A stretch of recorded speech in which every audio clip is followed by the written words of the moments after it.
ma forse ne farò solo due, perché ascoltare cose così complesse non è semplice.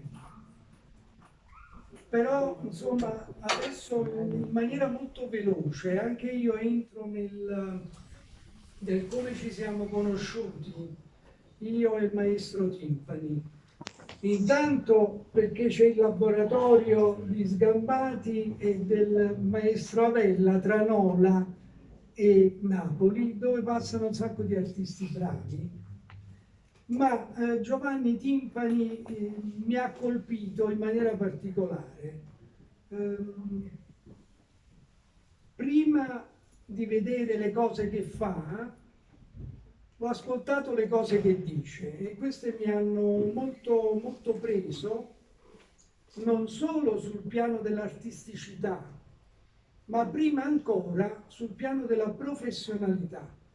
Sarà che ho passato tanti anni a fare il medico e quindi non avendo studi né letterari né studi artistici, io ho sempre messo davanti la professionalità come supporto essenziale dell'artisticità. Se non c'è professionalità in quello che si fa, non ci si può esprimere a certi livelli in arte.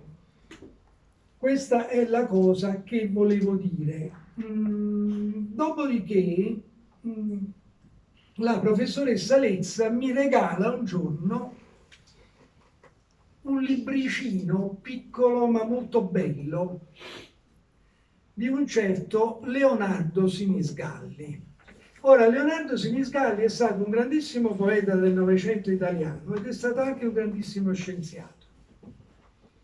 Io ho estrapolato pochi righi di questo libro che ogni volta che apro mi stupisce e dice così: la geometria, e faccio subito riferimento al maestro Timpani, non è una scrittura, ma una catena di metafore che solo per un miracolo di natura prendono corpo e diventano cristalli. La geometria, più che regole visibili, più che di misure, più che di figure, è fatta di ordini, di corrispondenze. La geometria è diventata la grafia dell'invisibile, un'ottica trascendentale. Era qualcosa di puro e di scheletrico, come il fiore di Mallarmé, un flor dicté, come la vedrebbe un cieco nato. Gli oggetti della poesia di Mallarmé non sono la rosa o il ventaglio, né Erodiade o il fauno, ma l'iperbole, la metafora, la sineddoche e l'analogia.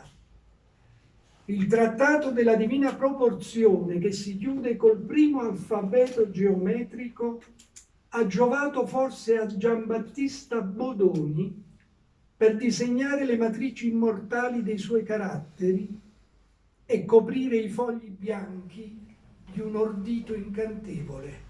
Così scrive Leonardo Sinisgalli nel Furor Mathematicus, che è un libro veramente sorprendente.